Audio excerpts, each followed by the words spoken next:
Hey, what's up, guys? Welcome back to the channel. Quick reminder to join us tonight after Monday Night Raw as we break down the first round of the King of the Ring tournament that kicks off tonight on Raw, and a lot of big matches scheduled for this evening, including a couple of bangers like Sheamus and Gunther and Drew McIntyre and Finn Balor. So we will be here immediately following Monday Night Raw tonight to break all that down. But I wanted to pop in here real quick and discuss some pretty interesting and big news that was broke today by PW Insider and Mike Johnson.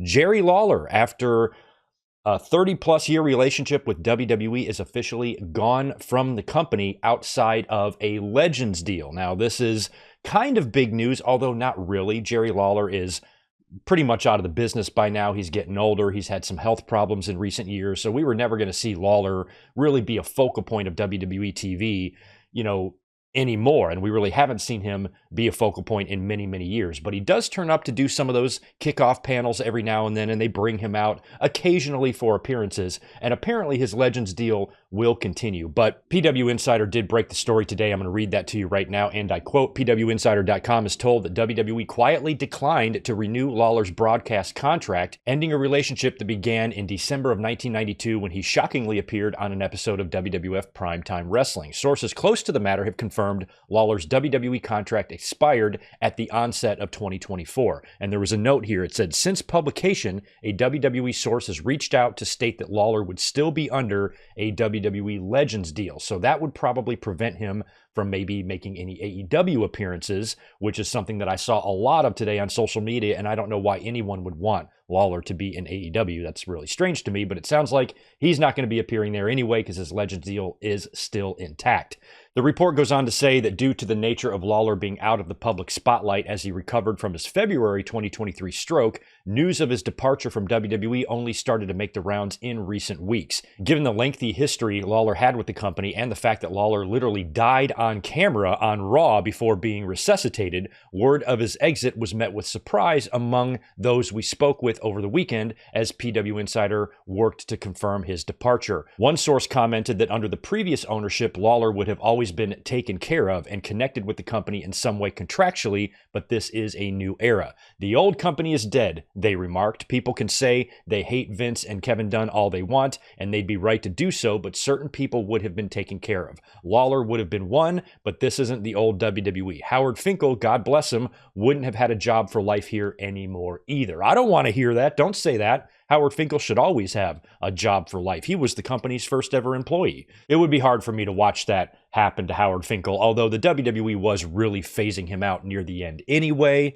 It was still nice to see Howard go into the Hall of Fame, and he's pretty much immortalized, and he is the voice of my childhood. So I understand new regime, some people that were lifers weren't really going to get the same treatment, but it was noted here that Lawler will remain under a Legends deal. So at the end of the day, this is kind of a non-story. I always thought Lawler was only under a Legends deal anyway. I didn't know he was still under any sort of a broadcasting contract. So it's fine with me that he's gone from that aspect because we don't need him in that role anymore, haven't in a long time, and he probably will still remain on a Legends deal, and we'll probably still hear Lawler mentioned from time to time in WWE. So at the end of the day, kind of a non-story, but also kind of a big one at the same time because it's been, 32 years of a relationship between the two parties, WWE and Jerry Lawler. If you minus just a couple of stints where he left briefly a couple of times, it's been a long-running, 3 decades-long relationship, and this is kind of an end of an era.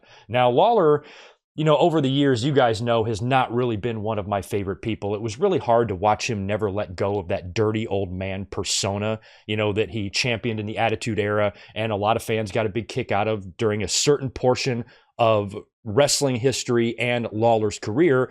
He was entertaining, and then some of that stuff really aged poorly, and yet he never let go of it, and he just got a little bit stale and old and repetitive and redundant, and I just really, really lost interest in Lawler and didn't really care to see him around too much, to be honest with you. Even though Lawler was never one of my favorite people, we will never discredit the man's career here on this channel. I mean, he made a huge career for himself in Memphis. That's where he saw the majority of his success. And he found a spot and he homesteaded himself there and made so much money, winning dozens upon dozens upon dozens upon dozens, literally, of championships in that territory. And of course, had the national exposure that he got with his feud with Andy Kaufman that spilled over onto the David Letterman show. And it was a big deal in the 1980s, and Lawler became a legend, an icon, a Beatle, an Elvis-like figure in that Memphis territory for decades. And then finally, after all of those years, making the jump to WWE in 1992 to come in as kind of a wrestler and an announcer.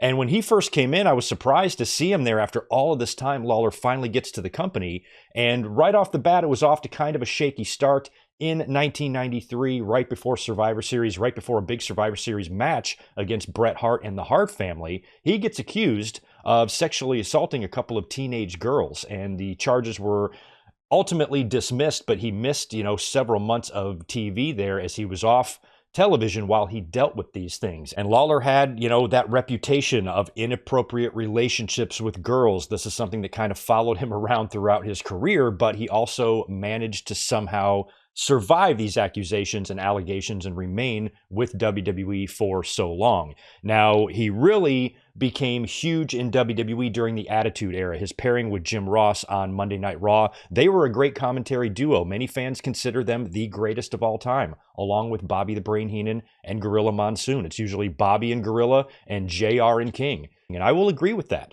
During the Attitude Era, when Raw was at its hottest, they were a very entertaining duo. And I thought Lawler and Ross had perfect chemistry. They fed off each other well, and the fans just loved their shtick every week. But the problem with Lawler is he never lost that shtick. It was just the same tired one-liners, the same dirty jokes, the same screaming about puppies. And you can only tolerate that for so long. And I think Lawler kind of failed to change with the times a little bit with that. And he would come back, years and years later, still trying to do the same stuff that worked in the late 90s. And it just fell flat. We found ourselves rolling our eyes a lot on commentary when watching Raw, listening to him. And he just rapidly started to become one of my least favorite announcers in WWE because he just wasn't fun anymore. But then tragedy struck in 2012 when he suffered an on-air heart attack during Monday Night Raw and literally died on television, and they resuscitated him and saved his life. And had Lawler not been working in WWE, had he not been at work, he would have died. If he would have had that heart attack at his house, in a car, on an airplane, somewhere else, he would not have made it. The fact that he was in an arena with ambulances and doctors and EMTs already present on the scene because they have to be for a wrestling show, they were able to save his life. And we were very happy about that. That was a very scary situation, one of the craziest and most surreal things we ever saw on Monday Night Raw, watching them try to go through the show and continue this live broadcast as Lawler is dying on the floor next to them. And you could see the pain and the concern and the hurt and the worry in Michael Cole's face and everybody else that worked in WWE. And then years later, when they would discuss this in a Lawler documentary or whatnot, all of this was filmed. They show the EMTs on Lawler, pounding his chest, trying to bring him back to life. And this whole thing was documented on camera, and it was surreal. It really was. And we were very, very glad and grateful that Lawler was able to survive that health scare. And he's gone on to have a couple of other health problems, some strokes and whatnot. And apparently he is in good health right now, but he is older now. So it's not that surprising that WWE isn't going to be using Lawler anymore in any sort of regular capacity. But Lawler's career in WWE was still a good one. Like I said, he only had those couple of stints where he left, that one in 1993 where he was dealing with those allegations. And then again, in 2001, years later, when he was married to Stacey Carter, who was the Cat. And this was all going on like in February of 2001, right before WWE was about to purchase WCW. And I remember when Lawler left, there was a lot of talk that we were going to see him on Nitro. But even if he went to Nitro, he'd only be there for a month because WCW, went out of business. So I remember when he left with Stacey, I was just blown away by that. I could not believe that Jerry Lawler left the company. Paul Heyman came in to replace him, and Lawler was absent for the WCW buyout, for the simulcast, for WrestleMania 17, for the entire Invasion angle. And he showed up the night after the Invasion angle ended, and a show that I was at in Charlotte on Raw, night after Survivor Series 2001, when he returned to the company. And I was so happy to see him because at the time, Lawler was one of my favorite announcers. I really enjoyed him and Ross together, their chemistry, and I really missed Lawler when he was gone. So when he showed back up, and there were rumors and rumblings that he would be coming back in anyway, we were kind of waiting for him, and when he finally showed back up, it was a glorious day. So Lawler has had some good moments in WWE. Back in the 90s, he did have a lot of memorable matches and feud with Bret the Hitman Hart, of course, that spanned several years and several pay-per-view events as well.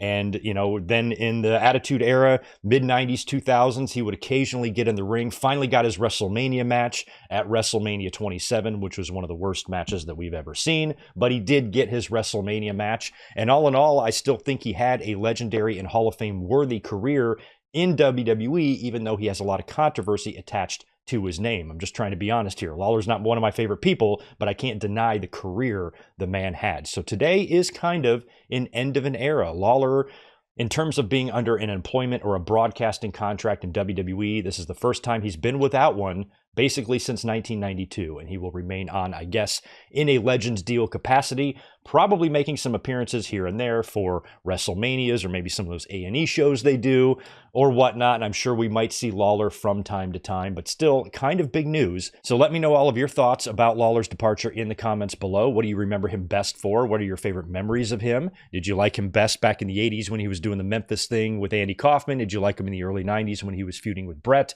Did you like him as an announcer when he was co-hosting Monday Night Raw with Jim Ross? What era of Lawler's career was your favorite? And hit me with some Lawler memories below. Thanks for being here today to watch this quick video on Jerry Lawler, and don't forget to join us tonight immediately following Monday Night Raw, as we will be here live breaking down the first round of the King and Queen of the Ring tournaments. So we will catch you guys later tonight. Peace.